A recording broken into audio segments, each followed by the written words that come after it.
天来跟大家介绍一个在意大利里面的国中国。像是继上次的梵蒂冈之后呢，我们从佛罗伦斯那边开车大概2-3个小时的车程，就来到了这个世界上第5小的小国，那也是在欧洲第3小的小国。在这边呢，它的土地面积只有大概台北市的1/4这么大，但是人口却不到1%，非常小的一个地方。但是他们的国民人均 GDP 却是高达了6.3万，不知道是不是被首富给拉高了平均值了。那这个小地方呢，它就是坐落于这座山上，它也是世界上最古老的共和国之一。它在西元300多年的时候就已经开始建立国家的基础。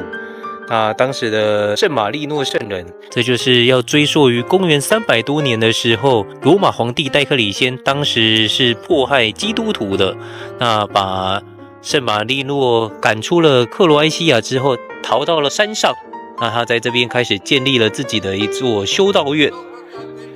相传这座修道院是非常的灵验，很多人来这边治病，那都很神奇的痊愈了。这一间小小的就是圣马力诺大学。在大学旁边有缆车，可以直接通往山下。如果你是从山下的圣马力诺，就可以直接坐缆车上来山上这边了，就不需要爬那么远的路，这样是比较方便一点。那我们车子是停在半山腰的，就需要爬一点路才可以上得了这个主要的城市这边。那我们看到山下这一片呢，这里都也还算是圣马力诺的领土，一直到远方大概是这边的范围，这边比较少红色房子的地方，过去那边就是意大利了。大概圣马力诺的领土就到我这样画的这一圈而已。我们在这个山上就可以一览整个这个国家了，可以把这个国家一眼就可以看完。是一个非常美丽的山城，他们最起源就是像这样，在山上先盖了几座碉堡，然后修道院，开始了这个城市的发展。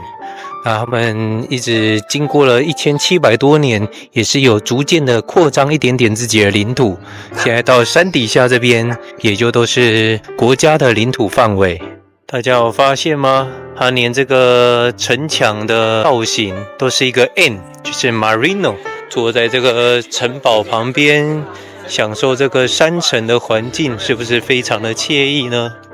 在这边用餐，非常的舒服。看看整个城外美丽的风景，一片绿油油的山。我们现在来到这边呢，这间就是共和国宫，有点像是圣马力诺市政厅的感觉，还是总统府的感觉。它是写 Government House。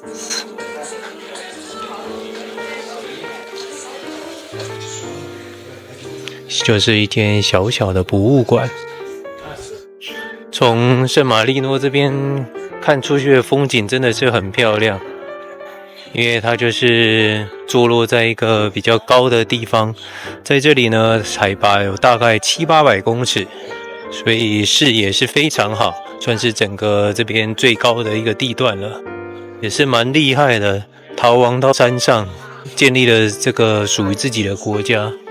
我觉得蛮屌的，竟然夹杂于欧洲最乱世的地方，可以经历了1700多年。虽然说中间有曾经几次被意大利并为意大利的国土，但是他们还是坚持了保持了自己独立以及差异性的地位。再来到山顶上的这个圣马力诺教堂了，它现在的这个原型已经不是最早的时候那个教堂。这个教堂它是建立于西元300多年，就是圣马力诺抵达这个地方的时候建立的第一个教堂，就是这一间。当初呢，一开始它是那种拜占庭式圆顶的教堂，不过因为经过了多次的摧毁、战争啊，还是一些天灾，那导致了原本教堂的模样已经一去不复返了。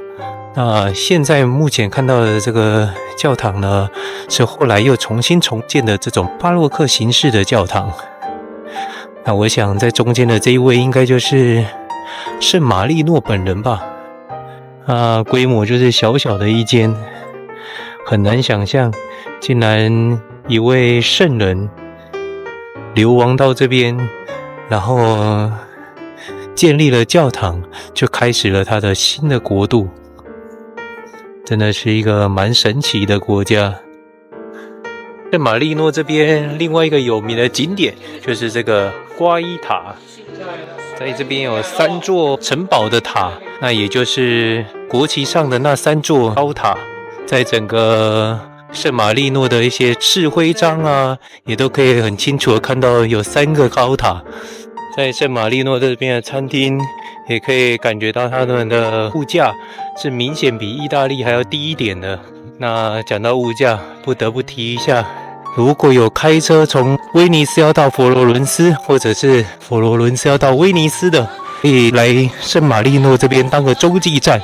因为这边的油价至少便宜了20-30 cent 啊！昨天一到圣马力诺，马上就把我的车子给喂饱了。这个就是他们的国旗。如果小朋友在小学的时候说要画国旗，应该崩溃吧？非常难画的国旗。那你知道为什么圣马力诺这个地方它可以一直保有它的独立性吗？它在公元300多年的时候就已经建国到现在，经历了1700年欧洲的风风雨雨，却到现在还是一个独立的国家，完全没有被吞没。最主要呢，就是当初建国之后，那他有寻求了梵蒂冈教皇的协助，那当时教皇也是确定了圣马力诺的独立性，一直都是有支持着圣马力诺独立。那也是因为这样，圣马力诺它一直以来都是中立国，所以它在1战、2战都可以免除了战争的可能性，一直到今天还保有它的地位的存在。老城呢，它这边的商店也是蛮多的，据说呢，他们这边的东西都是免税，所以比在意大利买的还要再便宜一点。那也是因为它是免税的国家，所以它金融业特别的蓬勃发展，外国的资金都会涌入圣马力诺这边做投资。一般的市井小民就是最重要就是以服务业为主，然后他们这边的国民人均 GDP 竟然高达了6.3万，真的是太不可思议了，这个小国竟然有这么高的 GDP。在圣马力诺这边看到的房子的建筑，真的就跟意大利有点区分，不太一样的建筑的设计风格。文艺复兴时期的时候，一样是跟着意大利蓬勃发展。现在的这个风貌，几乎都是从文艺复兴之后开始打造建设出来的。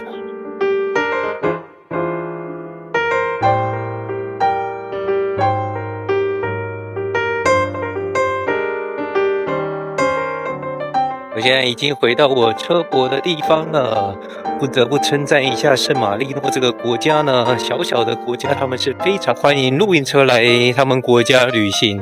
看一下，他们这边有这种露营车专用的停车场，可以免费停车48个小时。那在这边呢，它的这个停车场还都有水源的供应。那有一些我查到有一些停车场甚至是可以让你丢脏水啊，还是丢一下马桶的排便的，非常棒的一个设施。那如果说你是开露营车过来的话，从这里上山大概只要20-30分钟就可以抵达圣马力诺城市。那我们今天的影片就到这边结束咯。